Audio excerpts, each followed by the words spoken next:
নমস্কার বন্ধুরা, the Bong finance চ্যানেলে আপনারা সবাইকে স্বাগত জানাই। বন্ধুরা, এই ভিডিওতে আমরা কথা বলবো আপনারা মোবাইল থেকে ফোনপে অ্যাকাউন্ট যদি নতুন ফোনপে অ্যাকাউন্ট যদি খুলতে চান তো কীভাবে খুলবেন, তার জন্য কী কী সেটিংস করতে হবে, এটিএম কার্ড যদি আপনার কাছে না থাকে বিনা এটিএম কার্ডে আধার কার্ডের মাধ্যমে আপনি কীভাবে ফোনপে নতুন অ্যাকাউন্ট খুলবেন, এই ভিডিওর মাধ্যমে আমি পুরোটা আপনাকে স্টেপ বাই স্টেপ দেখিয়ে দেবো। তার ভিডিওটা পুরোটা বিনা স্কিপ করে দেখার জন্য অনুরোধ রইল। এবং আপনি যদি আমাদের চ্যানেলে প্রথমবার ভিজিট করছেন, প্লিজ চ্যানেলটা সাবস্ক্রাইব করে পাশে থাকা বেল আইকনে প্রেস করবেন, কারণ আমরা এই ধরনের এবং ফাইন্যান্স রিলেটিভ আমরা নিত্য নতুন ভিডিও আমরা নিয়মিত আপডেট দিয়ে থাকি। তো বন্ধুরা, বেশি দিন করে আমরা দেখে নিই ফোনপে নতুন অ্যাকাউন্ট কীভাবে খুলতে হয়। বন্ধুরা, ফোনপে ওপেন করার জন্য আমাদেরকে সর্বপ্রথম আমরা প্লে স্টোরে আমাদের এখানে ফোনপে লিখে আমাদেরকে এখানে সার্চ করে দিতে হবে। ফোনপে সার্চ করে দিলে আপনারা দেখবেন আপনি ফোনপে প্রথমে পেয়ে যাবেন। আপনি এটা এখান থেকে নির্ভয়ে ইনস্টল করে নেবেন। বন্ধুরা, ফোনপে আপনি অ্যাকাউন্ট ক্রিয়েট করলে আপনার কী হবে, আপনি হয়তো কোনো দোকানে গেছেন, আপনার হার্ড ক্যাশ নেই, আপনি ফোনপের মাধ্যমে তাকে টাকা দিয়ে পাঠাতে পারেন যাতে আপনার কোনো প্রবলেম হয় না, এবং আপনি নানা রকম ক্যাশব্যাক আপনি এখান থেকে খুব সহজে জিতে নিতে পারেন। তো বন্ধুরা, ফোনপে খোলার পর এখানে আপনার যে ফোন নাম্বার আপনাকে সেই ফোন নাম্বারটা এখানে দিতে হবে। আপনাকে সেই ফোন নাম্বার দিতে হবে যেই ফোন নাম্বারটা আপনার ব্যাংকের সাথে লিঙ্ক আছে, এবং আপনি যেহেতু আধার কার্ড দিয়ে যদি খুলতে চান তো আপনার আধার কার্ডের সঙ্গে ফোন নাম্বার লিঙ্ক থাকতে হবে। সেই ফোন নাম্বার আপনি এখানে দিয়ে দেবেন। তো এখানে আমি ফোন নাম্বার দিয়ে যে প্রসিড যে অপশানটা আছে সেই প্রসিড অপশানটি আমি এখানে ট্যাপ করে দিতে হবে। তারপর এখানে দেখুন এন্টার 4 ডিজিট পাসকোড, এখানে আপনি 4 ডিজিটের একটা পাসকোড দিয়ে দেবেন যেটা আপনি মনে রাখতে পারবেন। তো এখানে আমি 4 ডিজিট পাসকোড দিয়ে দিচ্ছি। এখানে 4 ডিজিট পাসকোড দেওয়ার পর এখানে প্রসিড করে দিচ্ছি। বন্ধুরা, তারপর এখানে দেখুন আপনার এখানে 4 ডিজিট পাসওয়ার্ড দেওয়ার পর এখানে একটু টাইম নেবে। তারপর এখানে আপনার লোকেশন আপনার যা যা অ্যালাউ চাইবে এখানে আপনি এগুলো তাতে আপনি এখানে অ্যালাউ করে নেবেন। তো এখানে অ্যালাউ করে দেওয়ার পর এখানে দেখবেন একটু টাইম নেবে, দেখেন লোডিং আর ফোনপে অ্যাকাউন্ট। বন্ধুরা, এটা করার পর আপনার দেখবেন এখানে আরও অ্যালাউ যাবে ফোনপের নোটিফিকেশান, এগুলো করার পর আপনার ফোনপের হোম পেজে আপনি চলে আসবেন। বন্ধুরা, এখানে ফোনপে তো আপনি ইনস্টল করে নিয়েছেন, এরপর আপনি এখানে ব্যাঙ্ক অ্যাড কিভাবে করবেন। তো আপনি দেখুন বা কোনায় আপনার যে লোগো আছে আপনি এখানে চলে যাবেন। এখানে আপনি ছবিও দিতে পারেন। তো আমার যেহেতু ফোনপে আগে থেকে খোলা আছে তো তার জন্যে আমি আপনাদেরকে দেখানোর জন্য করছি। তারপর এখানে আপনি ম্যানেজ ইওর অ্যাকাউন্টে যাবেন। তারপর এখানে একটু নিচে দেখুন, এখানে আপনি কি করবেন, মোর অপশান একটা আপনি পেয়ে যাবেন। এই মোর অপশানে গিয়ে আমরা দেখবেন অনেকগুলি অপশান আপনি পেয়ে যাবেন। এখানে প্রথমে যে ইউপিআই ব্যাঙ্ক লিঙ্ক যেটা আছে আপনি এখানে ক্লিক করবেন।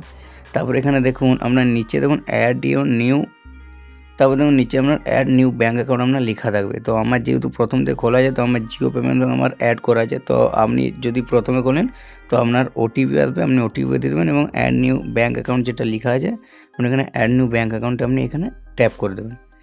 এখানে ট্যাপ করে দেওয়ার পর বন্ধুরা এখানে দেখবেন আপনার নানা রকম ব্যাঙ্ক এখানে দেখবেন যেগুলো পপুলার ব্যাঙ্ক সেগুলো আপনার এখানে শো করবে। তো এখানের মধ্যে আপনার যদি কোনো ব্যাঙ্ক হয়ে থাকে আপনি এটা ক্লিক করবেন, যদি না থাকে তো আপনার উপর যখন সার্চ বার আছে তো ধরুন আপনার এখানে স্টেট ব্যাঙ্ক, তো এখানে সিম্পলি এসবিআই লিখবেন এবং স্টেট ব্যাঙ্ক অফ ইন্ডিয়ার সামনে শো করছে। তো এখানে ট্যাপ করলে আপনার অ্যাকাউন্ট যদি থাকে তো আপনার এখানে এটা ফেচ করে নেবে।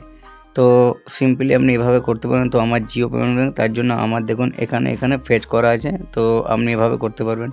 তারপর এখান থেকে বন্ধুরা তারপর দেখুন আপনার আইএফসি কোড আপনার অ্যাকাউন্টে যে নাম তার শো করবে। এখান থেকে দেখতে পাবেন আপনি যদি আধার কার্ডের সঙ্গে লিঙ্ক করতে চান এবং তার নিজের ব্যালেন্স এখানে আপনি দেখতে পারবেন। তারপর বন্ধুরা এখান থেকে আপনি যদি আধার কার্ডের সঙ্গে লিঙ্ক করতে চান তারপর দেখুন এখানে আপনি রিসেটে যাবেন। রিসেটে যাওয়ার এখানে দেখুন আধার কার্ড এবং ডেবিট এটিএম কার্ড এখানে দুটো অপশান আপনি পেয়ে যাবেন। তো আপনি আধার কার্ডের সঙ্গে লিঙ্ক করতে চান তো এখানে আধার কার্ড যেটা আছে এখানে আপনি ট্যাপ করে দেবেন। এখানে যেমন টিক চিহ্ন আছে টিক করে দিতে পারেন, করে না হলে আপনি স্কিপ করে আপনি এইটা আপনি পরেও করতে পারেন। তো এখানে আপনি আধার কার্ড ট্যাপ করে দেবেন। তারপর এখানে দেখুন আপনার ভেরিফাই আধার নাম্বার এখানে লেখা আছে, enter the first 6 digit of Aadhaar number, মানে আমরা আধার কার্ডে যে 6টা নাম্বার আপনার প্রথম 6টা নাম্বার আছে সেই প্রথম 6টা নাম্বার আপনাকে এখানে দিতে হবে। তো এখানে আপনি আপনার আধার কার্ড যে প্রথম 6টা নাম্বার আপনি এখানে দিয়ে দেবেন। তো আমার যে আধার কার্ড প্রথম 6টা নাম্বার আছে আমি এগুলো এখানে দিয়ে দিলাম। এখানে দিয়ে দেওয়ার পর আপনার নিচে দেখুন কন্টিনিউ যে অপশানটা আপনার এখানে আছে আপনি এখানে এই কন্টিনিউ অপশানটা আপনি এখানে ক্লিক করে দেবেন। কন্টিনিউ অপশানে ক্লিক করবে দেখুন এখানে আপনার ভিউ এসএমএস মেসেজ, মানে আমার আধার কার্ডের সঙ্গে যে ফোন নাম্বার লিঙ্ক আছে সেখানে আমার একটা মেসেজ ওটিপি আসবে, ওয়ান টাইম পাসওয়ার্ড। তো এই ওটিপিটা আমি এখানে দিয়ে দিলাম। তো ওটিপিটা আপনি এখানে দিয়ে দেবেন। তো ওটিপিটা দিয়ে দেওয়ার পর এখানে আপনার পাসওয়ার্ড চাইবে। তো আপনি প্রথমে যে পাসওয়ার্ড দিয়েছেন তো পাসওয়ার্ডটা আপনি এখানে দিয়ে দেবেন। তো আমি এখানে আমার পাসওয়ার্ড আমি এখানে দিয়ে দিচ্ছি। তো পাসওয়ার্ড দিয়ে দেওয়ার পর বন্ধুরা এখানে দেখুন ইউপিআই পিন ইন সেট এখানে আমার হয়ে গেছে। তারপর দেখতে পাবেন আপনার নাম, আপনার আইএফসি কোড, আপনার যা আপনার ব্যাংকের সাথে থাকবে আপনার এগুলো সব শো করবে। এবং আপনি যদি পিন চেঞ্জ করতে চান দেখুন রিসেট পিন, চেঞ্জ পিন আপনার নানা রকম আছে। তো এইভাবেই আপনি আধার কার্ডের সাথে বা আপনি সিম্পলিও আপনি ফোনপে অ্যাকাউন্ট খুব সহজেই খুলতে পারবেন আপনার মোবাইল থেকে, আপনাকে কোথাও যেতে হবে না। তো বন্ধুরা আপনারা এইভাবে ফোনপের নতুন অ্যাকাউন্ট আপনারা খুলবেন আপনার মোবাইল থেকে, আপনার কোথাও যেতে হবে না, বাড়িতে বসে। বন্ধুরা আশা করি ভিডিওটা আপনাদের ভালো লেগেছে, এবং যদি ভালো লাগে অবশ্যই লাইক করবেন এবং চ্যানেলটি সাবস্ক্রাইব করতে অবশ্যই ভুলবেন না, এবং যদি কোনো প্রবলেম থাকে অবশ্যই কমেন্টে জানাতে ভুলবেন না। তো বন্ধুরা আজকের মতো এইটুকু, দেখা হবে নেক্সট ভিডিও। তখন ভালো থাকবেন, সুস্থ থাকবেন, ধন্যবাদ।